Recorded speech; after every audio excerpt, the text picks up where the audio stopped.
If you're using backing tracks for live playback, then it's very likely you're using a click track. The most basic click track setup would be to send a click to the drummer on an in-ear monitor setup, and then the more kind of elaborate monitoring setup would be everyone on stage having in-ear monitors, and everyone having the choice of hearing the click or not. If you are in the scenario where you can all have your own in-ear monitor setup, then there are a few things you can do beyond just having a click, which is what this video is going to be covering. So I'm going to be talking about, firstly, how to set up your click, or how I set up my click. Secondly, inserting cues such as count-ins and tuning guides, and then also inserting titles of songs onto your click track. So from the technical point of view, we're presuming you have a multi-channel audio interface that's sending your backing tracks, 5, 6, 7, however many backing tracks, to the front of house, and then you're saving 1 or 2 channels to send to your on-stage monitoring. For me, it's always like channel 8, because I just send out 7 channels and then have channel 8 as a mono click channel. What you can do in your software, Ableton, Reaper, whatever, is separate out all the different elements and send them to the one output.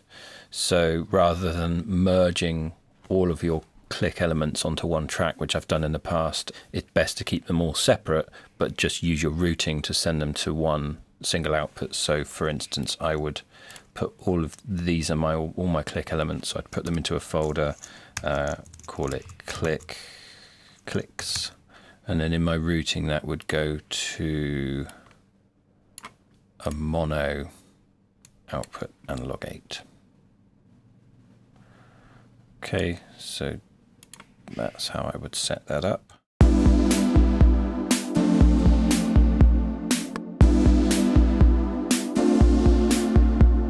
So first things first, the click. I like to use a 707 kind of sounding cowbell. I tune the first click up either a minor third or a fifth. You can hear the beginning of the bar because it's a higher pitched click.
Obviously, you can use a MIDI instrument to play your click if you want to. For me, the goal is to reduce the number of variables live on stage. So having a plugin like Contact or Battery running during a show and relying on that to be your click, it introduces a possibility for error that I don't think needs to be there. If you can just create an audio click track, it's far more reliable than a plugin, even though these days plugins aren't prone to crashing as often as maybe they were 5-10 years ago. Again, the principle is reducing the number of variables and the number of things that can go wrong on stage. So you're shaving off margins of error everywhere you can with this kind of setup. It's a really important principle to remember, especially when the gigs get bigger and more people rely on the playback system to work flawlessly. If you're being a little bit experimental with your setup, that's fine. If it's just you and your bandmates on stage and you're all happy to be kind of taking those risks with your playback system maybe crashing now and again because you're pushing it to its limit. If you're working with a crew and all their gear works, if you're in a venue and everything in the venue works fine, then your playback system should also work fine. The other reason that it's useful to have an audio-only click track is you might find you don't want the click all the way through the song. If the drummer wants to click all the way through the song, but the rest of the band don't, and you have one extra spare channel, you can send a continuous click on, say, channel 8 to the drummer, and then on channel 7 you can send a click track that maybe just gives you click throughout the 16-bar intro where there's no rhythm, and then once the drummer comes in, the band might all say, yeah, we don't want any click track here, so you can cut the audio track. You don't have to be turning plugins on and off with your live playback system. Again, sometimes I've done it where the drummer wants 16 bars of click at the beginning of the song, but we actually want the band then to be playing, there's no backing tracks after that point, so the band just want to play with no click at all, which is a really healthy, good musical decision. So if you're all just getting the same click track and after the first 16 bars of the song everyone's happy to play without a click, again, you can just cut that chunk of audio after 16 bars or mute it or have a blank piece of audio for the rest of the song. So that's the click.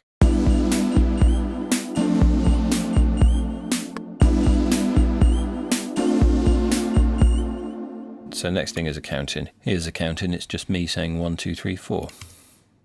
1, 2, 3, 4. Same thing applies. Tab to transient, split, tab. Now you can see I'm tabbing to the transient, but that's still me saying 2. Now I'm saying 3, and there's 4. So I would get rid of anything at the edge. Drag this back to the grid, and then we have, if I put the metronome on, 1, 2, 3, 4. Okay, this can be the start of the song. So you can see here we've got 1, 2, 3, 4. Okay, so 1, 2, 3, 4, and then the clicks come in. You could also have the clicks in from the start. 1, 2, 3, 4. Okay, the count-in can also be very useful for introducing sections or coming out of sections. So for instance, if there's a guitar solo and it's an unusual number of bars or no one can remember when to come out of the guitar solo, for safety, you can put 1, 2, 3, 4 just before the start of the next verse. It's really useful for singers as well if they want to be able to interact with the crowd during an instrumental break. You know, you're not necessarily counting bars, just a safety measure, have the 1, 2, 3, 4, that tells them that they can come back in. I've also done this in the past where the singer would have 1, 2, 3, 4 would be me saying 1, 2, 3, 4, and then if there's a cue for the band, so the singer doesn't get confused, the band's cue would be like a robot voice, or I've even done it where it's German. I'm saying 1, 2, 3, 4 instead of 1, 2, 3, 4. Just something so that the band know there's a count-in for them and the singer knows there's a count-in just for the singer. Again, I'm sure there's other variations you can think of for this system, but this is just what's worked for me. The next thing is some tuning cues.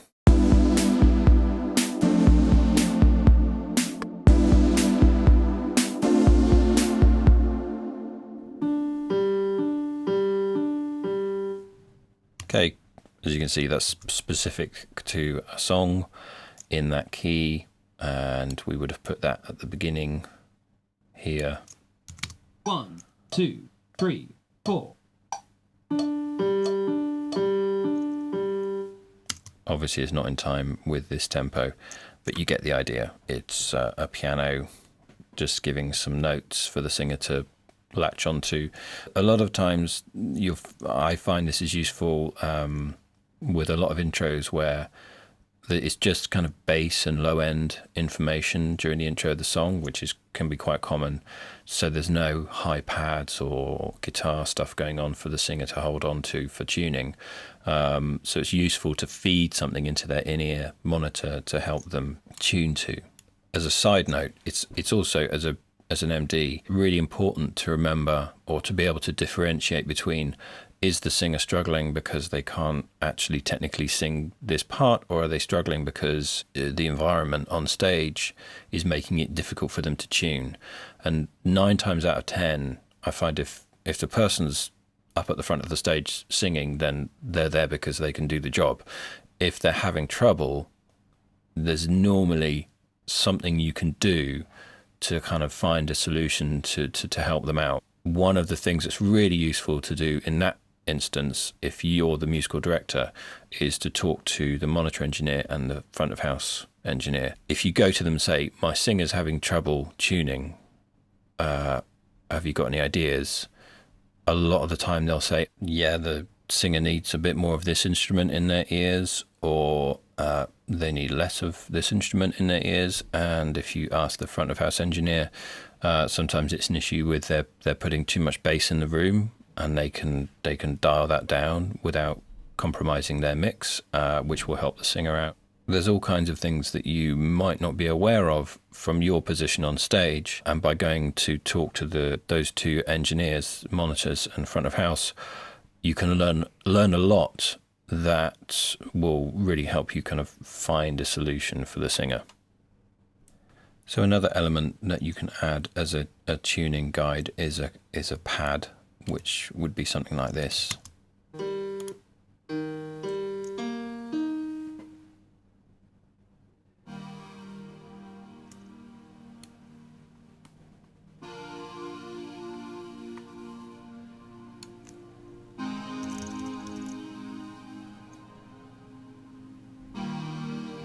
Okay, that kind of thing. So we've added a click, a 1, 2, 3, 4 count, some guide notes, tuning guides, and then finally we're going to add a title card. Filigree. So that's just the name of the song. Filigree. Okay, so again, if I just put that at the start of the song.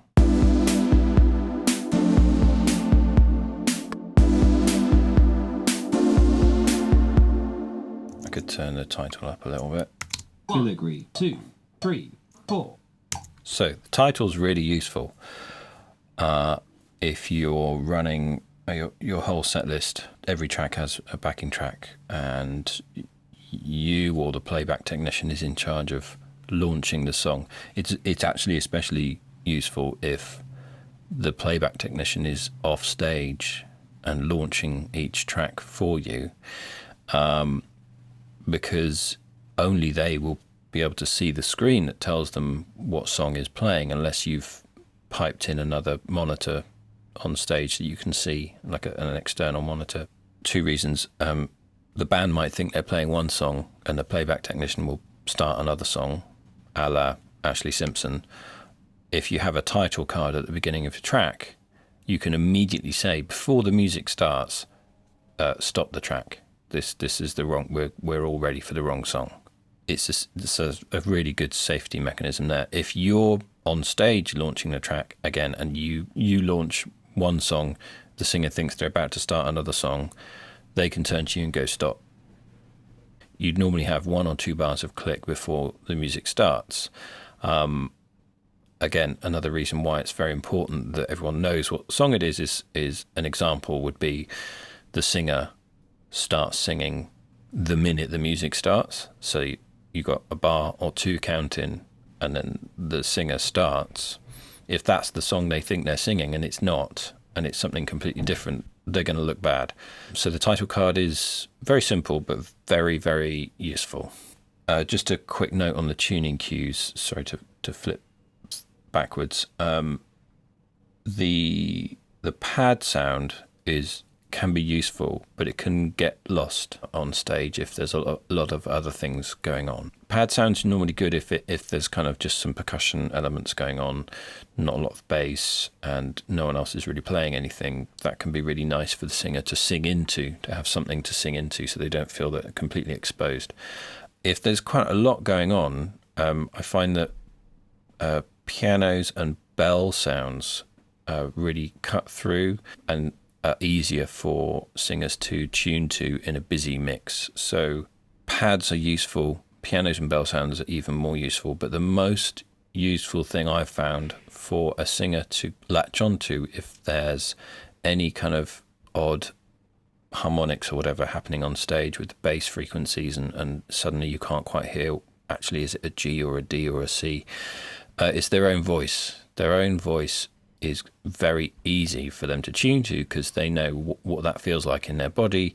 They know exactly how it should sound because it's their voice. So if you have lead vocal stems from the album that you can use as reference, you can put a chunk of their own voice, like the first line of the verse, just looped for a couple of bars before they come in. And I think that's kind of the first thing I would try if the singer's really having trouble latching onto something to tune to. Again, it doesn't mean that they're a bad singer. What it means is something odd is happening on stage with the frequencies, and the notes can sometimes sound completely weird to your ear, and it's perfectly normal, especially with electronic music. You're in a different venue every night. Every venue has its own different sonic issues, and we need help sometimes. So again, don't look at this as anything along the lines of your okay.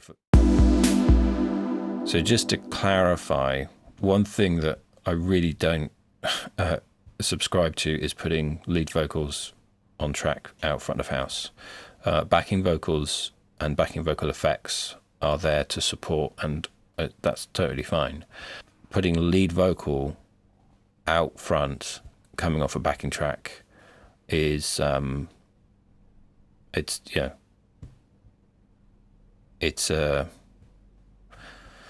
trying to think of a good word for it. It's a very serious decision to make, and once you've made that decision, it's a different type of show. We're talking about a system that helps a lead singer who's singing live, and the system supports them using this technology. Sorry, it suddenly got very serious, but I think it's a really serious issue with live music. Some people in the audience might think that they're watching a singer miming, and I've heard people come out after a gig and say, oh, well, they were miming, when I've actually known the singer wasn't miming, and I've been the person on stage in charge of everything happening, and they're just a good singer. It's a shame that in this day and age, it's hard to believe that someone can be that good a singer that it sounds perfect, but it's generally the case. There are some amazing singers out there, and we can use these systems to support them and to help them deliver the best performance they can do. That's basically the click system that I use, and I've used for quite a few years now. It's all really useful stuff. You don't have to use it all.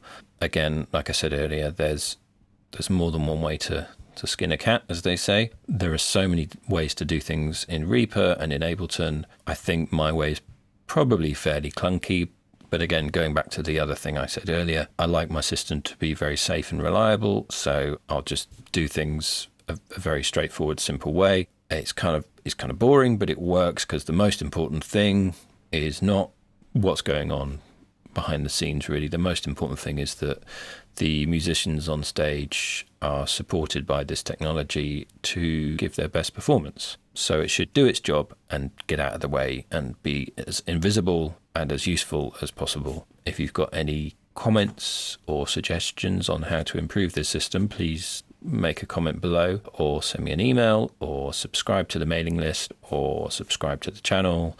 And I hope this has been useful to someone out there, and I'll see you all soon. Thanks very much.